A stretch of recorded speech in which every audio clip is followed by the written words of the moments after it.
Well, good afternoon, everyone. Thank you for coming out today. Wanted to start off with some gratitude to our High Intensity Drug Trafficking Area Initiative of Arizona, which is also known as HIDA. None of this would be possible without their initiative. They actually provide grant funding and organized structure, where we have the Maricopa County Drug Suppression Task Force, also known as MCDST, that works underneath that. Maricopa County is the host agency for that task force, but it is in partnership with 8 other agencies comprised of Buckeye, Casa Grande, Mesa, Surprise, Tempe, PDs, the Maricopa County Sheriff's Office, the Attorney General's Office, and the Arizona Drug Enforcement Administration.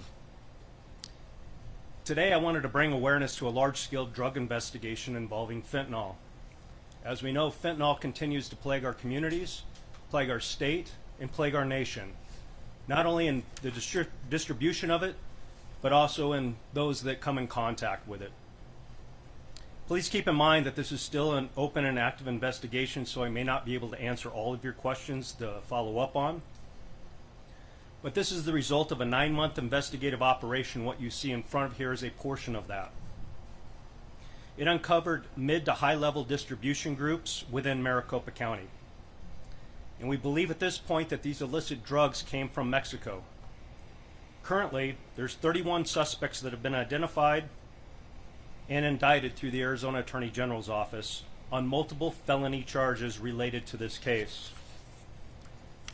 Search warrants to this point have yielded the seizure of over 1.1 million fentanyl pills, 455 pounds of methamphetamine, as well as other large quantities of illicit drugs and narcotics. Total estimated street value of over $5 million. In cases like this, we typically see and say, with drugs come weapons and come cash. And this one being no different. Over 41 firearms being recovered and approximately $250,000 worth of cash seized. I want to bring attention to one of the identified operations as part of this investigation, which involved a working DMT lab, which is a hallucinogenic drug lab, and a meth wash lab, where raw methamphetamine was being refined to a final product to be sold on the street.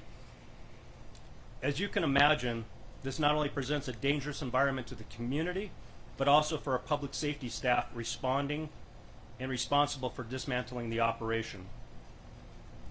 Behind me is a new piece of equipment that MCSO recently purchased, which allows safe response and dismantlement of clandestine drug labs. It's MCDST's newest lab truck, which allows the team to do their job safely and effectively.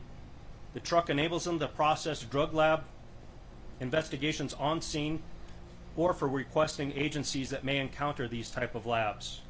It's a state-of-the-art piece of equipment that is an investment in the safety of our community and that is negatively impacted by these labs and production operations, which unfortunately we're beginning to see more and more of.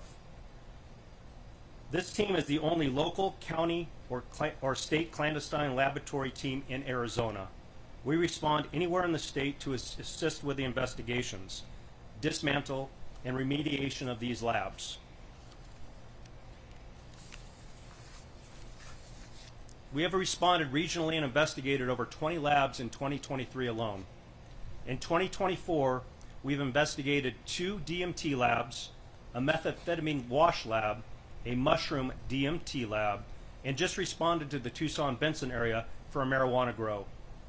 It should be noted that the MCDST Task Force has responded to the most fentanyl manufacturing labs in Maricopa County thus far in Arizona history. I want to thank the continued partnership that we have with the local agencies, the state agencies, and the federal agencies. As you can see standing behind me and representative of that, that is what this is. Law enforcement stepping up to help our communities maintain a safe and effective environment.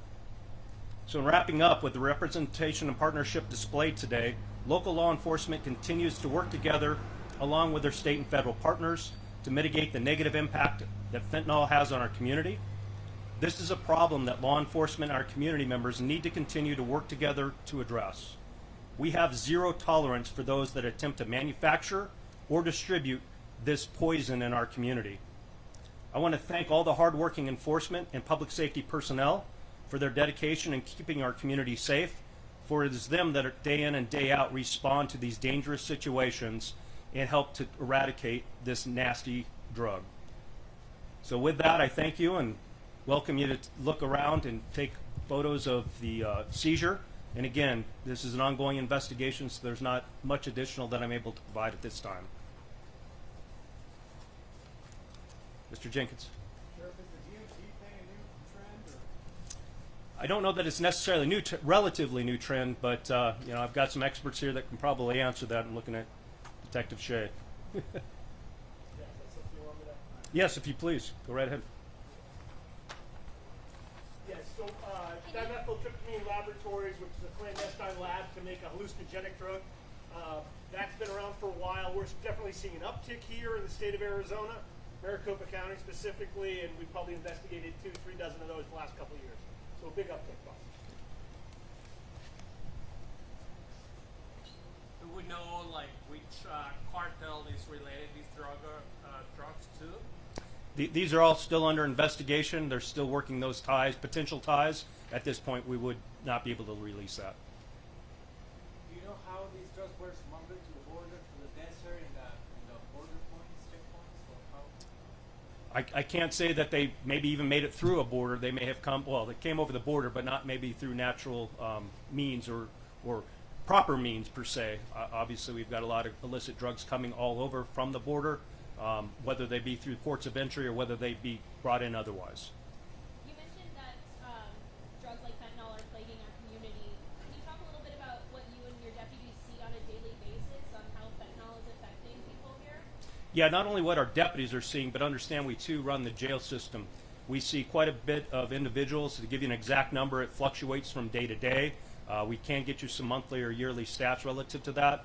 But what we're seeing is fentanyl on the streets. We're getting called to overdose cases as well as all these other agencies throughout Maricopa County, whether it be somebody that's overdosed, and we obviously respond with Narcan and hopefully revive them along with medical personnel, get them the help that they need. But secondly, what's coming into our jail system. We have people trying to smuggle fentanyl pills in our jail system through body cavities.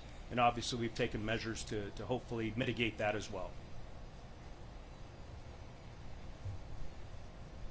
Were all these found in just one spot or different locations?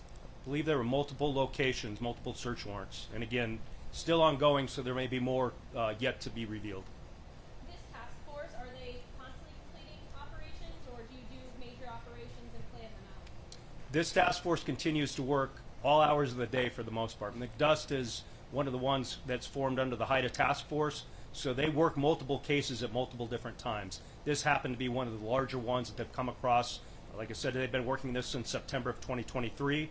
They continue this investigation, but there are multiple other ones, and they're also a regional team that gets deployed out. So as you see these agencies represented and others in the state with this lab truck, we will respond, or our staff will respond to dismantle that and help investigate those that may not have that opportunity or the equipment to do so safely.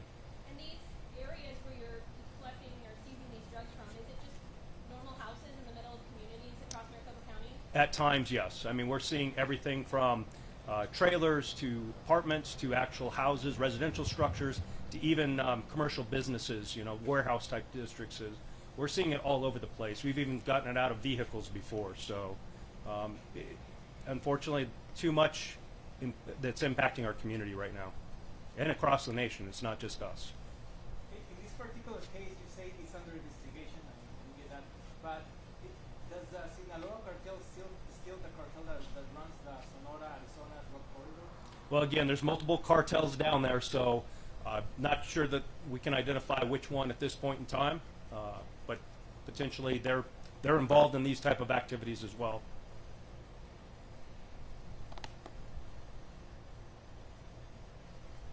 Any other questions?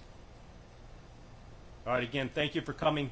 Feel free, I think our media folks will help you if you want to get some close-ups of the lab. Obviously, with the illicit proceeds that have been placed in front of you, just photographs only. Please don't touch, handle, and we'll take care of any other questions or if you have any follow-up questions. Thank you very much for your time. Appreciate it.